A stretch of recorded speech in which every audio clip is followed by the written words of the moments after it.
আসসালামু আলাইকুম। সবাই কেমন আছেন? আশা করি ভালো আছেন। নতুন আরও একটা রেসিপি নিয়ে চলে আসছি। আজকে আমি বিকালের নাস্তায় তৈরি করেছি পুর ভরা একটা নাস্তা। খুব ভালো হয়েছে। আশা করছি আপনাদের কাছেও ভালো লাগবে। আর যারা নতুন অবশ্যই আমার চ্যানেলটাকে সাবস্ক্রাইব করে পাশে থাকা বেল আইকনটি বাজিয়ে দিবেন। এতে আমি ভিডিও আপলোড করার সাথে সাথে নোটিফিকেশন চলে যাবে আপনাদের কাছে। আজকে এই নাস্তাটি আমি তৈরি করেছি আটা দিয়ে, আলু ডিমের পুর দিয়ে, আটা দিয়ে খুব সহজেই ঘরে থাকা জিনিস দিয়েই এটা তৈরি করা যায়। আর প্লিজ সবাই একটা লাইক দিয়ে দিবেন। তো এখানে আমি 1 কাপের থেকে মেজারমেন্ট কাপের 1 কাপের থেকে একটু বেশি আটা নিয়ে নিয়েছি। এখন আমি এখানে দিয়ে দেব 1 চামচ লবণ। লবণটাকে দিয়ে আমি একটু মিশিয়ে তারপরে দিয়ে দেব এখানে 2 টেবিল চামচ তেল, খাবার তেল। সেটা দিয়ে আমি ভালো করে একটু মেখে নিচ্ছি। এখন আমি এখানে নর্মাল পানি দিয়ে অল্প অল্প করে দিয়ে একটা ডো তৈরি করে নেব।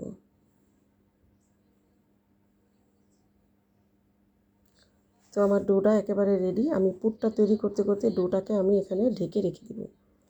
এখানে আমি ফ্রাই প্যানে তেল দিয়েছি আর দিয়েছি 2টা ডিম। ডিম 2টাকে আগে ভেজে আমি তুলে ফেলবো।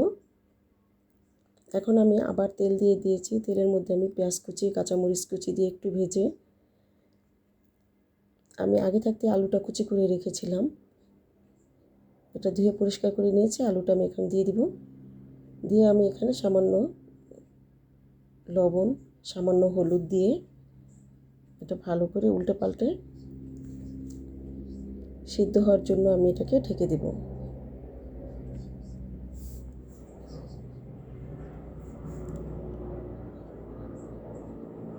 তো আমার ভাজিটা প্রায় সিদ্ধ হয়ে গিয়েছে। এখন আমি এর সঙ্গে দিয়ে দিব ডিম ভাজিটা। ডিম ভাজিটা মিশিয়ে দিব।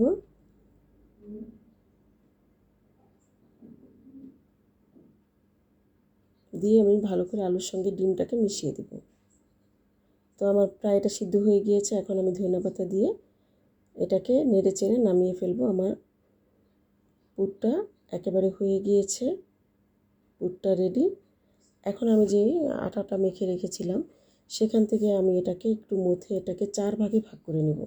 আমি এখানে 4টা রুটি বেলার জন্য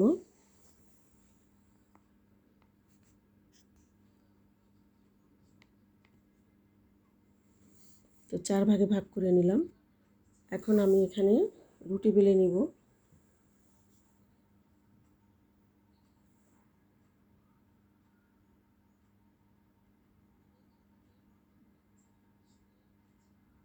তো আমার রুটিটা হয়ে গিয়েছে।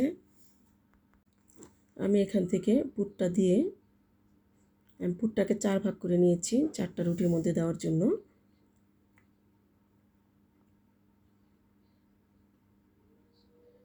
এটা এভাবে দিয়ে পাশ থেকে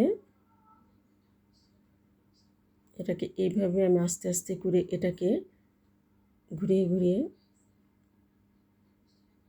এভাবে লম্বা করে নেব, গোল করে নিচ্ছি আর কি।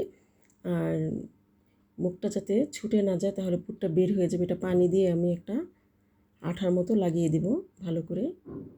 যে লেগে গেছে, এখন এটাকে টেনে টেনে একটু বড় করে নিতে হবে।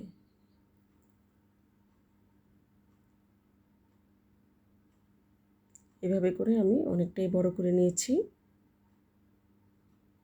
এখন আমি এটাকে এভাবে গোল আকারে করে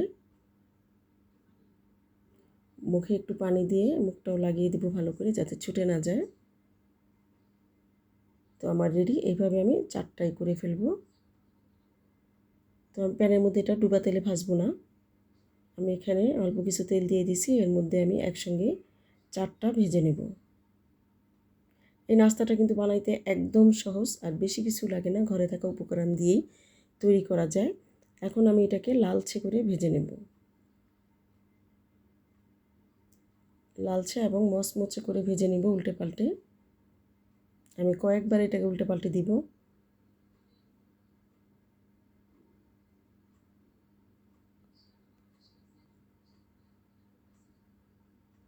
আমার এটা খুব ভালো করে মচমচে করে ভাজা হয়ে গিয়েছে।